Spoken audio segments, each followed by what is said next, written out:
আমরা শহীদ বুদ্ধিজীবী দিবসের আছি। আপনারা জেনে থাকবেন যে ৭১-এ আমাদের বাংলাদেশের পক্ষে যারা কথা বলতে পারতেন, বাংলাদেশকে গড়তে পারতেন, তেমন পেশাজীবী, আইনজীবী, ডক্টর, শিক্ষক, বুদ্ধিজীবীদেরকে এই সময়টাতে হত্যা করা হয়েছিল পরিকল্পিতভাবে। এবং আপনারা দেখে থাকবেন আমরা এমন একটা বছরে আছি যে বছরে জুলাই এবং আগস্টে আমাদের ২,০০০ তরুণ ছাত্র জনতাকে হত্যা করা হয়েছে। এই হত্যা করার পিছনে একটাই মোটিভ ছিল, তা হচ্ছে যাতে বৈষম্য বিরোধী যে স্লোগান, সমতার যে স্লোগান, বাংলাদেশকে সামনের দিকে এগিয়ে নিয়ে যাবার যে স্পিরিট, সেটাকে যেন দমিয়ে রাখা যায়। এবং এই প্রত্যেকটা সময়ে প্রত্যেকটা হত্যাযোগ্য সবগুলোই করা হয় যারা প্রতিবাদী হয়ে ওঠেন তাদের বিরুদ্ধেই। তো সেই জায়গা থেকে 14ই ডিসেম্বর আমাদের কাছে আরও বেশি গুরুত্ব বহন করে। আমরা মনে করি আমাদের একটা দীর্ঘ লড়াই আছে। বাংলাদেশের বুদ্ধিজীবী অঙ্গনে অনেকেই আছেন যারা গোটা 15টা বছর ধরে এই ফ্যাসিবাদী শাসনামলকে তারা বৈধতা দিয়ে গেছেন।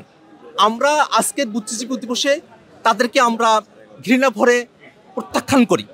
আমরা মনে করি বাংলাদেশের যে লড়াই, বাংলাদেশের ইতিহাসকে যে আওয়ামীকরণ করা হয়েছে, তার থেকে মুক্ত করবার যে একটা বুদ্ধিদীপ্ত লড়াই আছে, সে লড়াইয়ে তরুণরা অলরেডি নিপতিত হয়েছে। আমরা স্লোগান তুলেছি, মুজিববাদ মুর্দাবাদ, ইনকিলাব জিন্দাবাদ। আমাদের তরুণদের মধ্যে মুক্তিযুদ্ধকে আওয়ামীকরণের জায়গা থেকে বের করে নিয়ে এসে এটা যে একটা গণযুদ্ধ ছিল, লড়াইটা জারি আছে। আমরা মনে করি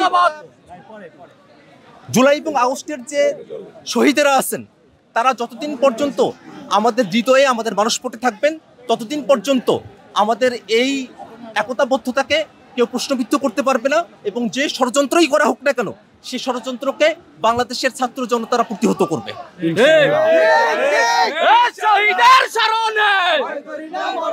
বুদ্ধিজীবীর স্মরণে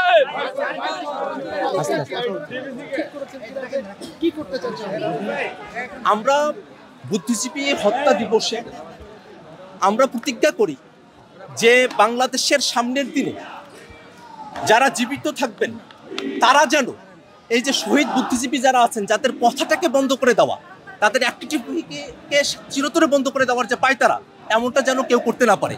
বাংলাদেশে যেন ভবিষ্যতে কখনোই কোনো জুলুম নিপীড়ন না আসে, কখনোই যেন পাকিস্তানি শাসনের মতো বদ্ধ শাসন না আসে, ফ্যাসিবাদী শাসনের মতো বদ্ধ সময়টা না আসে। এটাই আমাদের প্রতিজ্ঞা। এবং একই সাথে আমরা প্রতিজ্ঞা করি বাংলাদেশের বুদ্ধিভিত্তিক যে অঙ্গন আছে, সেই অঙ্গনে বাংলাদেশের ইতিহাস, ঐতিহ্য, কালচার, বাংলাদেশের ধর্ম, বাংলাদেশের মানুষের যে স্বকীয়তা, স্বাতন্ত্র্য আছে, সেটাকে যেন আমরা বুলন্দ করতে পারি, সেই ব্যাপারে যেন আমাদের কাছ থাকে, সেটাই আমাদের প্রতিজ্ঞা।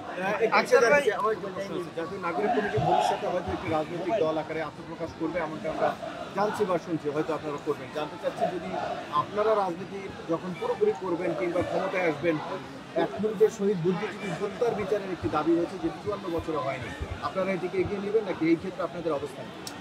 আমরা বরাবরই বলে এসেছি, ৭১-এর গণহত্যায় যারা পার্টিসিপেট করেছে, যারা সে সময়টাতে গুলি চালিয়েছে, সহযোগিতা করেছে, তাদেরকে যেন বিচারের আওতায় নিয়ে আসা হয়। এবং সেটা নির্মোহভাবে। আওয়ামী লীগ তার শাসনামলে একটা পাতানো বিচার ব্যবস্থা তৈরি করেছিল। সেই পাতানো বিচার ব্যবস্থার অনেকগুলো লুফলস আপনারা খেয়াল করেছেন। আমরা চাই কোনো লুফলস না থাকুক, সঠিকভাবে ৭১-এ বুদ্ধিজীবীদেরকে যারা হত্যা করেছে তাদের বিচারটা করা হোক। আমরা এটা ইতিহাসের পুঙ্খানুপুঙ্খ তথ্য নিয়ে সঠিক তথ্যের ভিত্তিতে বিচারটা করা হোক। আওয়ামী লীগের পাতানো বিচার ব্যবস্থার মতো কোনো বিচার না হোক। আবু সাঈদ মুগ্ধ।